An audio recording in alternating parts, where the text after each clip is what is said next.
Welcome to my channel દીવા pharma. તો આજે આપણે આપણી વિડિયો ચેનલમાં શીખવાના છીએ ગુજરાતી વ્યાકરણ। તો ફ્રેન્ડ્સ, ગુજરાતી વ્યાકરણ એ ગવર્નમેન્ટ એક્ઝામની પ્રિપરેશન માટે એક ઇમ્પોર્ટન્ટ ટોપિક છે। જનરલી લોકો એવું વિચારતા હોય છે કે આપણે આપણા પર્ટિક્યુલર સબ્જેક્ટનો ટોપિક તૈયાર કરી અને ગુજરાતી વ્યાકરણને સ્કીપ કરીએ, પરંતુ એવું નથી। ગુજરાતી વ્યાકરણ ફક્ત જુનિયર ફાર્માસિસ્ટની પરીક્ષા માટે નહીં, પરંતુ જુનિયર ક્લાર્કની એક્ઝામ, તલાટીની એક્ઝામ કે અન્ય કોઈ જીપીએસસી થ્રુ આપણે ગવર્નમેન્ટ એક્ઝામની પ્રિપરેશન કરી રહ્યા છો તો ગુજરાતી વ્યાકરણ એ ખૂબ જ ઇમ્પોર્ટન્ટ ટોપિક છે। 30 માર્ક્સના એમસીક્યુ ગુજરાતી વ્યાકરણમાંથી આવતા હોય છે। તો જનરલી જો તમે આમાં માર્ક્સ કવર કરી લો તો તમને ઘણો ફરક પડે છે, કેમ કે ગવર્નમેન્ટ એક્ઝામના મેરિટમાં પોઈન્ટ વાળા માર્ક્સ માટે પણ રહી જવાય છે। તો આજે આપણે ગુજરાતી વ્યાકરણમાં અલંકાર વિશે શીખવાના છીએ। તો સૌથી પહેલા અલંકાર વિશે શીખતા પહેલા અલંકાર શું છે એ જાણવું જરૂરી છે। અલંકાર એક ઘરેણું છે, ગુજરાતી વ્યાકરણનું એક ઘરેણું છે, ગુજરાતી વાક્યનું। જેમ ઘરેણું છે વ્યક્તિની શોભા વધારે છે, તેમ અલંકાર છે એ વાણીની શોભા વધારે છે। તો હવે આપણે આગળ આમાં જોવાના છીએ અલંકારના અલગ અલગ ટાઇપ્સ, એના ઉદાહરણ અને અલંકારના એમસીક્યુ માં કેવું પૂછાતું હોય છે કે કોઈ એક વાક્ય પૂછી દીધું હોય છે અને આગળ પૂછ્યું હોય છે કે આ વાક્ય કયો અલંકાર દર્શાવે છે। તો આપણે અલંકાર વિશે ડિટેલમાં ગ્રામર શીખી લઈએ, ત્યારબાદ આપણે અલંકારના એમસીક્યુઝ પણ સોલ્વ કરશું। તો આજે શીખીએ અલંકાર વિશે। તો અલંકારના જનરલી બે પ્રકાર છે, પહેલો છે શબ્દ અલંકાર અને બીજો છે અર્થ અલંકાર। હવે શબ્દ અલંકાર કોને કહેવો? શબ્દ અલંકાર એટલે એવો કે જેની અંદર શબ્દો કે વર્ણોને આકર્ષક બનાવવામાં આવે, કોઈ શબ્દની શોભા વધારવામાં આવે। ઉદાહરણ આપણે આગળ જોશું, એને કહેવાય છે શબ્દ અલંકાર। કોને કહેવો? તો અર્થ અલંકાર એવો કે જેમાં શબ્દો કે વર્ણોની શોભા વધારવા પર ધ્યાન નહીં આપવાનું, પરંતુ પૂરા વાક્યના અર્થ પર ધ્યાન આપવાનું, સેન્ટેન્સના મીનિંગ પર। તો શબ્દો કે વર્ણના અર્થ નહીં પરંતુ અર્થને મહત્વ આપવામાં આવે છે, તેવા અલંકારને કહે છે અર્થ અલંકાર। હવે શબ્દ અલંકારની અંદર અલગ અલગ 4 પ્રકારના અલંકાર આવે છે અને જ્યારે અર્થ અલંકારની અંદર 10 પ્રકારના અલંકાર આવે છે, જે આપણે ડિટેલમાં જોઈએ। શબ્દ અલંકારની અંદર પહેલું આવે છે વર્ણાનુપ્રાસ કે વર્ણ સગાઈ, યમક કે શબ્દનું પ્રાસ, પ્રાસ સાંકળી કે આંતરપ્રાસ અને પ્રાસનો પ્રાસ કે અંત્યાનુપ્રાસ। અર્થ અલંકારની અંદર આવે છે અલગ અલગ પ્રકારના 10 અલંકાર, જેમાં આવે છે ઉપમા, રૂપક, ઉપેક્ષા, વ્યતિરેક, અનન્વય, શ્લેષ, વ્યાજસ્તુતિ, સજીવારોપણ, દ્રષ્ટાંત અને અન્યોક્તિ। જે તમામ પ્રકારના અલંકારના ઉદાહરણ આપણે આગળ જોવાના છીએ।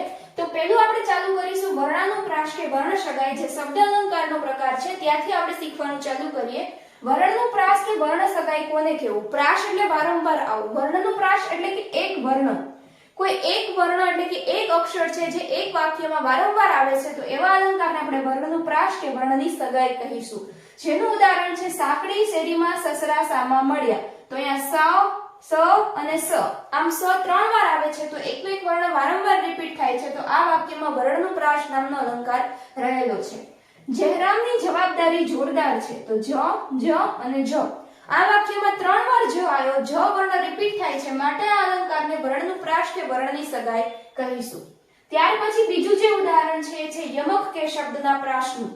હવે યમકનું પ્રાસ અને શબ્દનું પ્રાસ આ બે પેટા ટાઈપ અલગ અલગ છે। તો પહેલા જોઈએ શબ્દનું પ્રાસ। તો શબ્દનું પ્રાસ એટલે શું કે જ્યારે એક કે તેથી વધુ પ્રાસ મળે। અહીંયા પ્રાસનો મતલબ લેવાનો છે રાઇમ્સ। હવે રંગ બની તંગ મચાવી જંગ પીયુજી ભંગ, તો રંગ, તંગ, જંગ અને ભંગ આ એકના એક શબ્દ છે જેનો પ્રાસ વારંવાર મળે છે, તો આવા અલંકારને શબ્દનું પ્રાસ અલંકાર કહે છે। ત્યારબાદ આવે છે યમક પ્રાસ। યમક પ્રાસમાં શું છે કે એકનો એક શબ્દ વારંવાર આવશે અને શબ્દનું પ્રાસમાં શબ્દનો પ્રાસ મળશે વારંવાર, જેમ કે રંગ, તંગ, જંગ અને ભંગ, તો એ શબ્દનું પ્રાસ અલંકાર થયો। અને યમક પ્રાસ અલંકાર કહેશું જ્યારે એકનો એક શબ્દ વારંવાર આવે, જેનું ઉદાહરણ છે જવાની, તો જવાની છે એટલે જવાની 2 વાર શબ્દ આવ્યો। હળવે હળવે ચાલો, હળવે હળવે આવો, તો આમાં હળવે એક શબ્દ છે જે 4 વાર આવ્યો, તો એકનો એક શબ્દ વારંવાર આવવાથી આ અલંકારને કહેવાય છે યમકનું પ્રાસ। શબ્દ અલંકારની આગળનો અલંકાર જોઈએ તો એ છે પ્રાસ સાંકળી કે આંતરપ્રાસ। તો પ્રાસ સાંકળી કે આંતરપ્રાસની અંદર શું હોય છે કે પહેલી પંક્તિનો છેલ્લો શબ્દ અને બીજી પંક્તિનો પહેલો શબ્દ, આ બંને વચ્ચે જ્યારે પ્રાસ મળે તો એને કહેવાય છે પ્રાસ સાંકળી કે આંતરપ્રાસ। આપણે આગળ ઉદાહરણ જોઈએ એટલે તમને સમજમાં આવશે। મહેતાજી નિશાળે આવ્યા, લાવ્યા પ્રસાદ કર્યો ઉત્સવ, તો આ જે મહેતાજી નિશાળે આવ્યા પહેલું વાક્ય છે, એનો છેલ્લો શબ્દ એટલે આવ્યા, અને બીજું વાક્ય છે લાવ્યા પ્રસાદ કર્યો ઉત્સવ, તો બીજા વાક્યનો પહેલો શબ્દ આવ્યા અને લાવ્યા, આ બંને વચ્ચે પ્રાસ મળ્યો, માટે અલંકાર થયો પ્રાસ સાંકળી કે આંતરપ્રાસ। એવી જ રીતે બીજું ઉદાહરણ છે જાણી લે જગદીશ ગુરુને નમાવીએ. તો અહીંયા જગદીશ અને શીશ આ બંને શબ્દો વચ્ચે પ્રાસ મળે છે, માટે આ અલંકારને કહે છે પ્રાસ સાંકળી કે આંતરપ્રાસ. હવે શબ્દ અલંકારની અંદર રહ્યો છે છેલ્લો અલંકાર, જે છે પ્રાસનું પ્રાસ કે અંત્યાનુપ્રાસ. આ તમારે ખાસ યાદ રાખવાનું છે મિત્રો. આ નોટ્સ બહુ કામની છે. આ વસ્તુ તમે લખી લો જેથી તમને આગળ એમસીક્યુ સોલ્વ કરવામાં ઘણી મદદ રહે. પ્રાસ સાંકળી કે આંતરપ્રાસ અને પ્રાસનું પ્રાસ કે અંત્યાનુપ્રાસ વચ્ચે કન્ફ્યુઝન થવાનું નથી. પહેલી પંક્તિનો છેલ્લો શબ્દ, અહીંયા પણ પહેલી પંક્તિનો છેલ્લો શબ્દ છે, પણ આ અલંકારની અંદર બીજી પંક્તિનો પણ છેલ્લો શબ્દ હોવો જોઈએ. એ બંને વચ્ચે જ્યારે પ્રાસ મળે તો એના અલંકારનું નામ છે પ્રાસનું પ્રાસ. આ અલંકારનું ઉદાહરણ જોઈએ. પૂરી એક, અંધેરી એક, રાજા. આ પહેલી પંક્તિનો છેલ્લો શબ્દ આવ્યો રાજા. બીજી પંક્તિ ટકે શેર ટકે ભાજી સરે ખાજા. તો આ પહેલી પંક્તિનો છેલ્લો શબ્દ અને બીજી પંક્તિનો છેલ્લો શબ્દ આ બંને વચ્ચે પ્રાસ મળી રહ્યો છે, માટે આ અલંકારનું નામ છે પ્રાસનું પ્રાસ.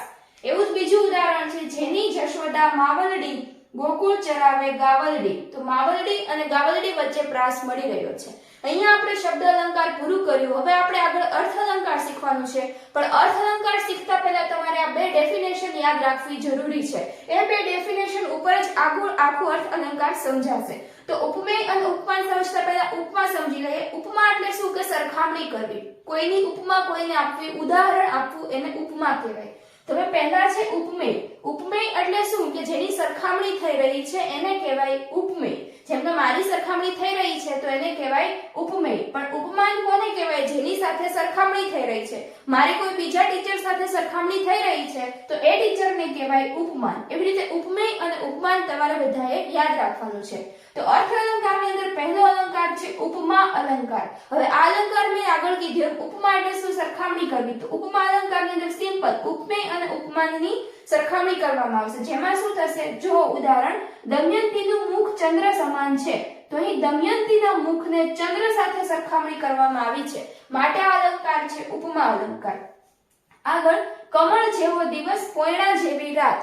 તો આ વાક્યની અંદર કમળ જેવો દિવસ એટલે શું કે દિવસની સરખામણી કોના સાથે થઈ રહી છે? કમળ સાથે. અને રાતની સરખામણી કોના સાથે થઈ રહી છે? પોયણા સાથે. તો અલંકાર થયો ઉપમા અલંકાર. હવે આગળ જોઈએ રૂપક અલંકાર. તો રૂપક અલંકાર એટલે શું કે એની અંદર ઉપમેય અને ઉપમાન બંનેને ઓલમોસ્ટ એક સરખા જ બતાવવામાં આવે, તો એને કહેવાય રૂપક અલંકાર. જેમ કે દમયંતીનું મુખ ચંદ્ર છે, એટલે કે દમયંતીનું મુખ જોવો કે ચંદ્ર જોવો વસ્તુ એક જ છે, તો એને શું કહેવાય? રૂપક અલંકાર, જેમાં ઉપમેય અને ઉપમાનને એક સરખા જ બતાવવામાં આવે. છકડો પાણી પંથો ઘોડો બની ગયો. હવે છકડો છે એ બહુ સ્પીડમાં ચાલી રહ્યો છે, તો કોઈ એવું બોલ્યું કે છકડો પાણી પંથો ઘોડો બની ગયો, તો જે છકડો છે એ જ ઘોડો બની ગયો છે. છકડો ઘોડા જેવો છે એમ નથી કીધું. તો છકડો અને ઘોડો બંને એક સરખા છે, એટલે એને કેવો અલંકાર કહેવાશે? રૂપક અલંકાર.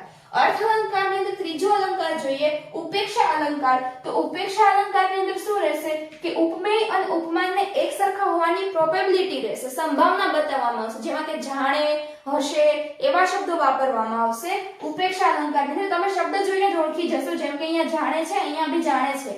જાણે એટલે કે શું? સંભાવના બતાવી છે કે દમયંતીનું મુખ જાણે ચંદ્ર છે, એટલે કે દમયંતીનું મુખ છે એ ચંદ્ર નથી, પણ જાણે એટલે એને લગતું ઓળખતું છે. જાણે કે ચંદ્ર જેવું છે, સંભાવના બતાવી.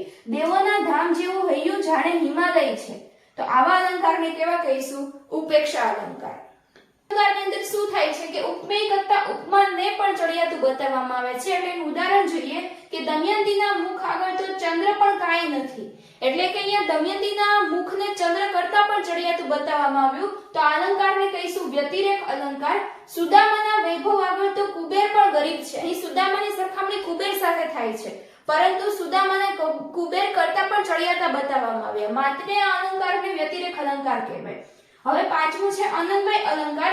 એમાં શું થાય છે કે ઉપમેયની સરખામણી ઉપમેય સાથે જ કરવામાં આવે છે, એટલે કે દમયંતીનું મુખ તો દમયંતીનું મુખ જ, તો હવે દમયંતીની સરખામણી દમયંતી સાથે જ થઈ. એવી જ રીતે માં તે માં, તો માની સરખામણી માં સાથે જ થઈ. તો આ વાક્યને કહેવાય છે અનન્વય અલંકારનું વાક્ય. હવે આગળ જોઈએ તો છે શ્લેષ અલંકાર. શ્લેષ અલંકારની અંદર શું થાય છે કે એક વાક્યના બે અર્થ નીકળે છે, એટલે કે ડબલ મીનિંગ વાળા જે વાક્યો છે એ બધા શ્લેષ અલંકારમાં આવશે. જેમ કે તમે પસંદ કરેલ પાત્ર પાણી વગરનું છે. હવે તમે પસંદ કરેલ પાત્ર અહીં પાત્ર એટલે કોઈ વ્યક્તિ પણ થયું અને પાત્ર એટલે વાસણ પણ થયું. પાણી વગરનું છે કે વ્યક્તિ કેવું છે, કઈ કામનું નથી, કઈ મહેનત કરે એવું નથી, નમાલું છે. અને પાણી વગરનું એટલે કેવું કે પાત્ર જે છે વાસણ એ પાણી વગરનું ખાલી ભરેલું છે. તો આ વાક્યના બે મીનિંગ થયા. એવી જ રીતે રવિને પોતાનો તડકો ગમે નહીં તો શું કરે. હવે આના પણ બે મીનિંગ થયા કે રવિ એક છોકરાનું નામ છે અને રવિ એટલે સૂર્ય પણ થાય. પહેલા મીનિંગમાં જોઈએ તો કે રવિને તડકો નથી ગમતો એટલે કે રવિને પોતાનો ગુસ્સો, કે રવિને જે પોતાનો ગુસ્સો, પોતાનું અભિમાન જે છે નહીં ગમતું, કે રવિને પોતાનો તડકો નહીં ગમતો. અને બીજા વાક્યમાં જોઈએ તો કે સૂર્યને પોતાનો તાપ નથી ગમતો. તો આ બે મીનિંગ વાળા વાક્યો જે છે એ શ્લેષ અલંકારમાં આવે. ત્યાર પછીનું ઉદાહરણ જોઈએ તો તે છે વ્યાસસ્તુતિ અલંકાર. આ તો બધાને ખૂબ જ જાણીતો અલંકાર છે, જેમાં શું થાય છે કે વખાણ કરવાના બહાને કટાક્ષ કરવામાં આવે છે. તેવા અલંકારને કહેવાય વ્યાસસ્તુતિ. જેમ કે વાહ તમારી બહાદુરી, તો આ વખાણ થયા, પરંતુ સાથે શું કીધું કે ઉંદર જોઈને ભાગ્યા, તો આ કટાક્ષ કર્યો છે. એવી જ રીતે બીજું જોઈએ કે મોહન કાંઈ નબળો નથી, પાપડતોડ પહેલવાન છે. પાપડતોડ પહેલવાન એટલે કઈ બહાદુરી નહીં થઈ. તો અહીં પાપડતોડ શબ્દને લીધે આ કયો અલંકાર થયો? વ્યાસસ્તુતિ અલંકાર. આગળ જોઈએ અર્થ અલંકારની અંદર આઠમો પ્રકાર છે સજીવારોપણ અલંકાર. જેમાં શું કરવામાં આવે છે કે નિર્જીવ વસ્તુ પર સજીવ જેવો ભાવ આપવામાં આવે છે. જેમ કે વૃક્ષો ઋતુઓની રાહ જોવે છે, તો વૃક્ષ કઈ ઋતુઓની રાહ ના જોવે. ભલે અહીંયા વૃક્ષ છે નિર્જીવ નથી, સજીવ છે, પરંતુ વૃક્ષ કઈ ઋતુઓની રાહ ના જોવે. એવી રીતે આપણે એમ પણ કહીએ કે ખુરશીને તો બહુ ભાર લાગી ગયો, તો ખુરશીને ક્યારેય ભાર નહીં લાગવાનો, પરંતુ જો એવું બોલીએ તો એને સજીવારોપણ અલંકાર કહેવામાં આવે. હવે આગળ જોઈએ તો છે દ્રષ્ટાંત અલંકાર. દ્રષ્ટાંત એટલે કોઈ ઉદાહરણ આપવું, કઈક દ્રષ્ટાંત આપવું. એમાં શું હોય કે એક વાક્ય જે છે બીજા વાક્ય પર ડિપેન્ડન્ટ હોય, એક વાક્ય અધૂરાનો કોઈ મીનિંગ ના થતો હોય, તેવા અલંકારને કહેવાય દ્રષ્ટાંત અલંકાર. જેમ કે ભરતી પછી ઓટ અને ઓટ પછી ભરતી, તો આ બે વાક્ય કનેક્ટેડ છે, તો એને કહેશું દ્રષ્ટાંત અલંકાર. એવી જ રીતે ઊંચી નીચી ફર્યા કરે, તો શું ફર્યા કરે? બીજા વાક્યમાં છે જીવનની ઘટમાળ, તો આ બંને વાક્યો કનેક્ટેડ થયા, તો આને કહેવાય દ્રષ્ટાંત અલંકાર. હવે છેલ્લો અલંકાર અર્થ અલંકારની અંદર જે છે અન્યોક્તિ અલંકાર. એમાં શું કે ઇનડાયરેક્ટ વાત કરવાની છે. અન્યોક્તિ અલંકાર એટલે કે મૂળ વાતને છુપાવીને બીજી મૂળ વાત કરવાની છે. જેમ કે આની અંદર બધી કહેવતો આવી ગઈ, કેમ કે કહેવતો એવી જ છે જે ઇનડાયરેક્ટ આપણે કોઈને કહીએ કે મૂળ વાત છુપાઈને મૂળ વાત કહેવા માંગીએ. જેમ કે મોરના ઈંડા ચિતરવા ના પડે, તો આ વાક્યમાં આપણે મોરના ઈંડા ચિતરવાની વાત નથી કરતા, પણ કે મૂળ વાત કરીએ છીએ કે જે લોકો પહેલેથી હોશિયાર છે એમના સંતાનો હોશિયાર રહેવાના. તો આ ઉદાહરણને કહીશું અન્યોક્તિ અલંકાર. એવી જ રીતે કુંભારનું કહ્યું ગધેડો ના માને. ટૂંકમાં જેટલી તમામ કહેવતો આવે કંઈ પણ જોયા વગર અન્યોક્તિ અલંકારની અંદર ટીક કરી દેવી. તો આવી જ રીતે આપણે ગુજરાતી વ્યાકરણ પૂરું કર્યું ફ્રેન્ડ્સ. આગળ આપણે ગુજરાતી વ્યાકરણના આગળના બીજા ટોપિક બી શીખીશું. Thank you friends.